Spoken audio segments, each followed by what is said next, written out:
Voilà. Alors maintenant, quelques données concrètes sur la validation du test. Alors, quand on a démarré cette étude, on avait un programme européen qui était disponible, qui était le programme MEIC, qui avait été développé dans la fin des années 90, qui s'est étalé même jusqu'en 2002-2003 sur l'interprétation des données. C'était un programme très original, mis en place par l'Union européenne, qui visait à créer une banque de données sur des DL50 humaines. C'est-à-dire, le point de départ était de réunir en fait les forces de tout un tas de plusieurs centres antipoison scandinaves et d'identifier des cas où on avait des dosages sériques, pré-mortem, post-mortem, sur des personnes qui s'étaient présentées donc, à ces centres antipoison, et de déterminer comme ça des DL50, donc des doses létales 50 humaines. Voilà. Alors l'idée est ingénieuse parce qu'à partir du moment où on a ces DL50 humaines, on va pouvoir les corréler avec des DL50 cellulaires et voir si on a une bonne corrélation, une bonne prédiction des DL50 cellulaires par rapport aux données humaines directement, sans passer du tout par les modèles animaux. Alors d'ailleurs, évidemment, les modèles animaux peuvent être aussi testés contre ces données humaines, et on va voir que c'est pas brillant. Voilà. Alors ça c'était le premier... je suis désolé, il faut me laisser un petit peu de temps quand même, parce que j'ai pas pu... Voilà. Alors, je passe sur le deuxième programme qui s'est donc déroulé plus récemment et qui n'a pas été finalement beaucoup plus informatif. Il s'agissait d'augmenter la base de données. On est passé de 50 substances décrites dans le programme MEIC à une centaine de substances, mais qui finalement n'étaient pas beaucoup plus informatives, puisque provenaient de cas de cas en fait, de patients humains pour lesquels les DL50 avaient été extrapolés et non pas véritablement mesurés. Donc quelque part on est resté sur le MEIC. Alors, que donne cette corrélation? Ici vous avez donc représenté le positionnement en fait de chacune de ces substances. Quand on regarde donc les valeurs de DL50 cellulaires et les valeurs de DL50 humaines. Voilà. Alors qu'est-ce qu'on voit globalement? On voit un nuage de points. Alors il y a deux sortes de façons de voir des nuages de points. Soit c'est un vrai nuage, d'accord? Soit c'est déjà quelque chose qui est un peu plus aligné, qui ressemble plutôt à la trace d'un avion dans le ciel plutôt qu'à un gros nuage orageux. Voilà. Et c'est notre cas, et donc à partir de ce type de courbe, on peut déterminer le coefficient de corrélation et définir un modèle.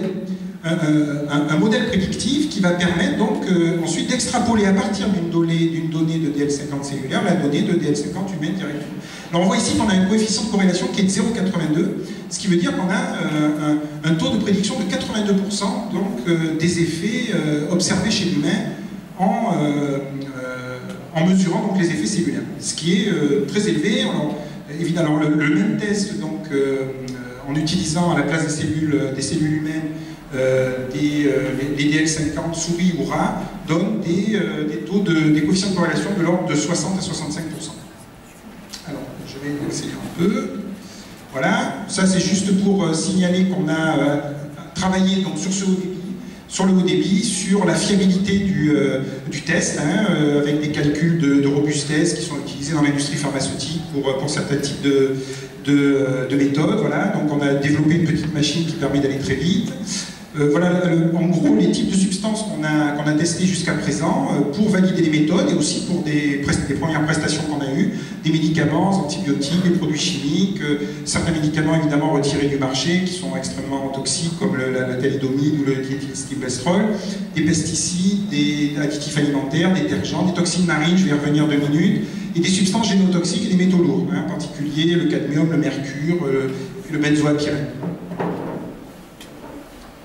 Alors, comme application, donc, en dehors, et puis en attendant la validation du test par l'ECVAM, parce que des organismes comme l'ECVAM mettent entre 5 et 7 ans pour valider un test.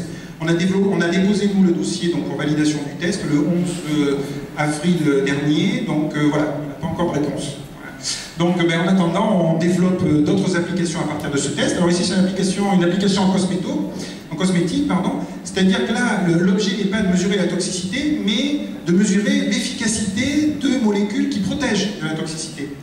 Donc, dans cette expérience, on va irradier donc, des cellules avec des UV et vérifier si certaines substances qui sont réputées protégées du stress oxydatif qui est généré par les UV vont empêcher en fait, vont protéger en fait les cellules. Et en effet, donc c'est tout à fait ce qu'on observe. Si on est sur des cellules qui ne sont pas irradiées et qu'on rajoute donc Alors, le Trolox, donc, c'est une molécule qui a été développée par Hoffmann-La Roche et qui est un dérivé de la vitamine E et qui protège en fait l'ADN et le stress oxydatif. Donc on voit évidemment qu'on n'a pas d'effet, puisqu'on n'avait pas d'effet toxique. Par contre, dès qu'on met des UV, sur un banc UV, paf, on voit évidemment un très fort effet toxique sur les cellules et qui est donc réversé par des doses croissantes de Trolox, si ce Trolox a été mis avant, bien entendu, en prévention.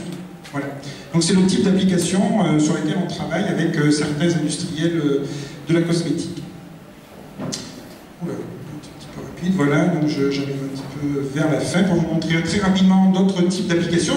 Ici, c'est un travail qu'on a réalisé avec l'ANSES, c'est l'ancien, ça s'appelait avant l'AFSA, donc qui, là, s'est préoccupé dans un programme qui s'appelle le Programme National Arcachon, des épisodes de toxicité atypique qu'il y avait dans le bassin d'Arcachon au niveau des huîtres, des moules, des palourdes, et donc on a pu travailler sur des extraits d'huîtres qui avaient été impliqués dans ces épisodes de toxicité et démontrer que le test cellulaire permet de différencier une matrice, un hépatopancréas d'huîtres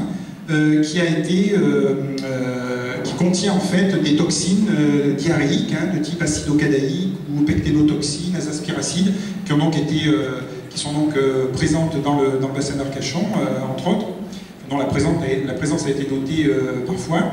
Et on est capable de discriminer ces différents états, sachant que là aussi, jusqu'au début 2011, c'était un test souris qui était utilisé de façon tout à fait... oui, ok, je passe là. Bon, quelques images juste sur un dernier projet donc, qui concerne l'Équateur, qui nous a demandé, avec différents autres laboratoires français, de monter un observatoire de surveillance basé sur des méthodes in vitro. Il n'y a pas que le programme Valitox et le test qui en est issu, pour mesurer, par exemple, dans les poissons, la présence de certains hydrocarbures aromatiques polycycliques, comme le très cancérigène benzoapyrène, au travers donc, de la mesure de ces substances, de l'impact de ces substances sur des cellules, dans des poissons, par exemple, qui sont mangés par les Amérindiens. Voilà. Donc on a réalisé plusieurs missions sur place. Je passe, alors évidemment, les sources de ces fameux HAP, hydrocarbures aromatiques polycycliques, c'est les torchères, etc. Et là, donc, juste pour vous montrer un petit peu, ça c'est un puits de pétrole, donc tout près du Yasuni, donc on a pu aller visiter, qui a explosé l'année dernière pendant 15 jours, donc il y a eu du pétrole, juste du pétrole comme ça, qui s'est répandu pendant 15 jours avec 15 mètres de haut, enfin voilà, c'était visiblement très massif. Et derrière, vous avez la forêt sur plusieurs kilomètres, donc qui est morte, il n'y a quasiment plus rien, tous les arbres sont morts. Voilà, donc suite à ce type d'épisode, le gouvernement équatorien veut mettre en place un observatoire de surveillance de ce type de problématique. Voilà. Et là, les tests cellulaires, comme le nôtre, sont à l'honneur. Voilà. Les attentes de Valitox, donc évidemment une validation à l'égramme, avec un relais ensuite au niveau de l'OCDE qui ensuite produit des guidelines qui permettent donc aux organismes, aux industriels d'utiliser ces méthodes. Donc encore une fois, il faudra attendre un certain temps. Et puis des applications en toxicité chronique, puisque tous ces travaux-là ont été faits sur la toxicité aiguë, c'est-à-dire la toxicité à 24 heures. Maintenant, l'objectif, c'est de travailler sur les toxicités plus subtiles, c'est-à-dire les toxicités chroniques, faible dose, long terme, faible dose, effet cocktail, et voilà, sur ce type de problématiques pour lesquelles ce type d'approche, bien sûr, de façon très naturelle, se positionne très très favorablement par rapport aux tests animaux. Voilà. Je vous remercie de votre attention.